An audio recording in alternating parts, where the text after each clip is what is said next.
This will unlock the Lakers as they are on a push now to championship number 17. And if they want to ultimately hoist the Larry O'Brien trophy, these are the few things that they will have to do in order to do so. We're going to go over those main talking points here, as well as what the Lakers need to do in order to beat the Minnesota Timberwolves in the first round en route to the NBA Finals. So welcome to Lakers Digest here, guys. My name is Hunter Pitcoff. We'll be covering everything surrounding your Lakers in this championship pursuit. And if you want to be a part of the ride, I suggest you subscribe now, because 77% of you guys watching this video right now and have been watching our videos over the last month are not subscribed. So if that is you, I'm calling you out. Stop what you're doing right now and hit that subscribe button to stay along for the ride. Because I promise you guys, this is where you want to be for the most exciting time of the year. Let's get into our first point, guys, because I wanted to hear from you about the X factors. Who will be the make or break players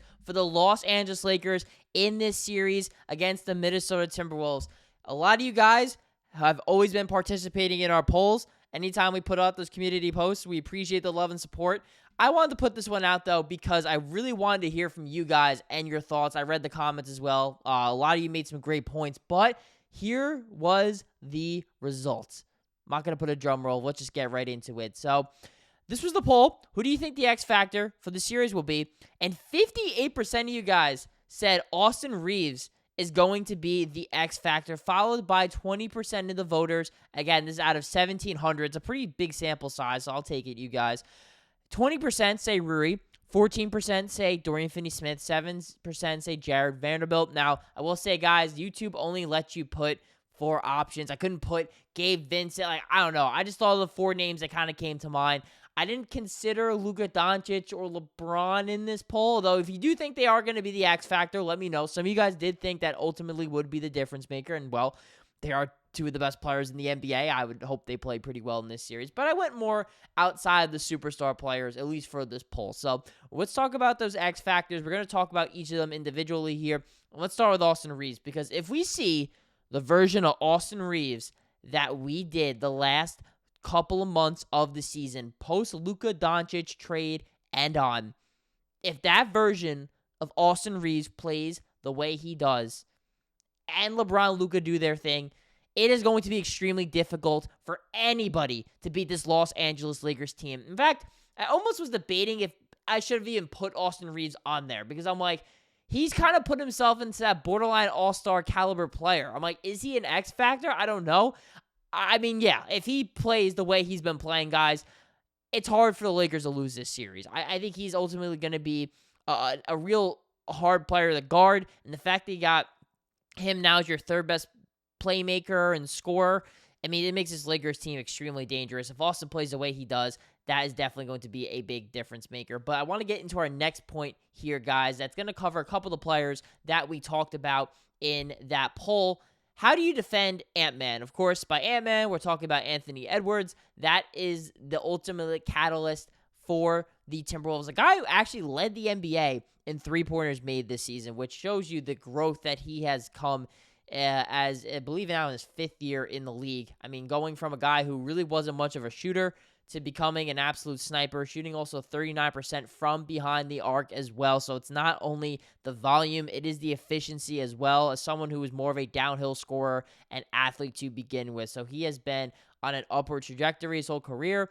And for someone who's not even in his prime to be in the situation he's in, he's a pretty freaking awesome player. But I don't want to glaze him too much, because this is the guy that the Lakers have to figure out a way to stop. And that's the reason why, too, guys, that I had him here in this poll, Dorian Finney-Smith and Jared Vanderbilt, because I do think that these are 2 guys, and I guess maybe some Austin Reaves minutes as well, that are ultimately going to be the ones responsible for guarding Anthony Edwards. I think they, in Dorian Finney-Smith, as well as Jared Vanderbilt, are the 2 players that are most equipped to guard him. They have the size, they have the length, they have the foot speed, maybe not the same level of Anthony Edwards, but look, and somebody who has struggled against the Lakers for a lot of his career. We'll see if that also ends up transpiring in a 7-game series as well.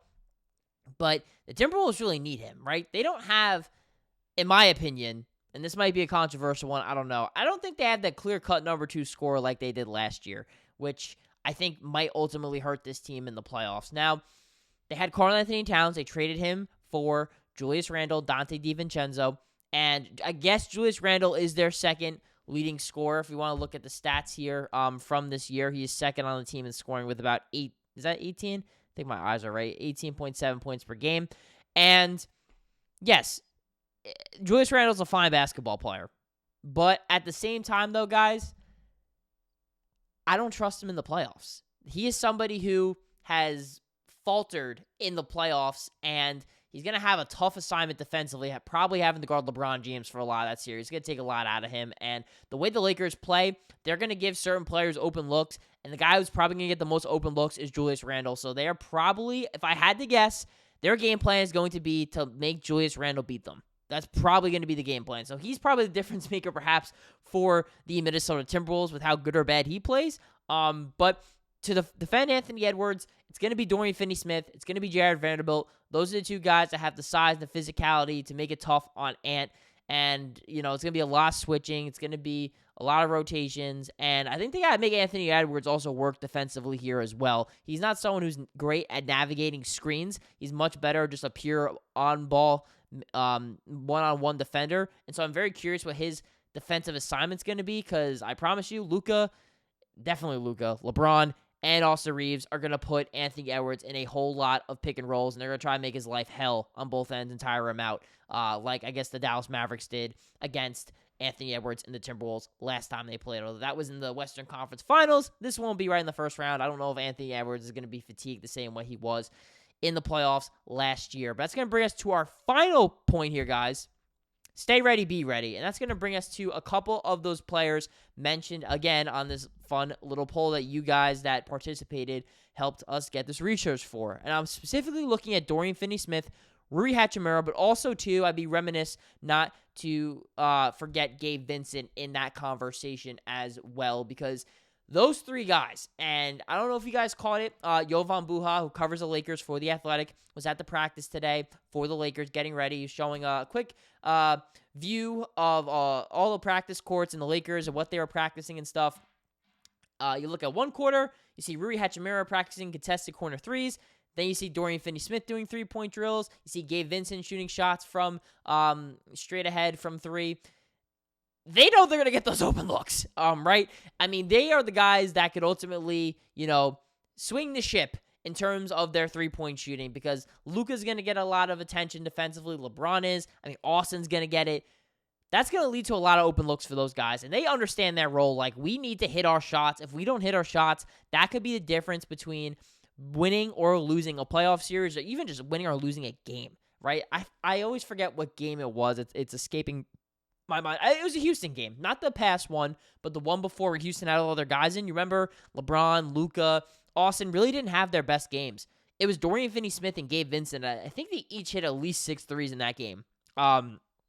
And combined for like over 40-something points. That was the difference, right? So when those guys are hitting their shots, that could save the Lakers' ass if Luka, LeBron, and or Austin have a bad game. Now, that was a game where all three of those guys didn't play well. That normally doesn't happen, but that could ultimately be the difference between winning in a close game with the Timberwolves or winning by 15 or 16 points because of the way they're shooting the basketball. But again, guys, game one is Saturday night, 5 p.m. Pacific time, or if you're an East Coast guy like me, that's going to be 8:30 p.m. for you guys. Or look, a lot of you guys might be watching overseas as well too. Let me know, guys, where you're going to be watching the game from. I'm always curious about that too. But again, if you've made it all the way through the end of this video and you're not subscribed, I know if you guys are loyal listeners, I know you get annoyed when I say it, but it's because 77% of you guys watching right now are not subscribed. You're getting free coverage around the clock surrounding your Lakers. All we ask is to help us try to make some sort of profit here. Stop what you're doing right now. Hit that subscribe button, because we will cover everything surrounding the Lakers during this playoff run and anything else that happens in between surrounding your Los Angeles Lakers here on Lakers Digest.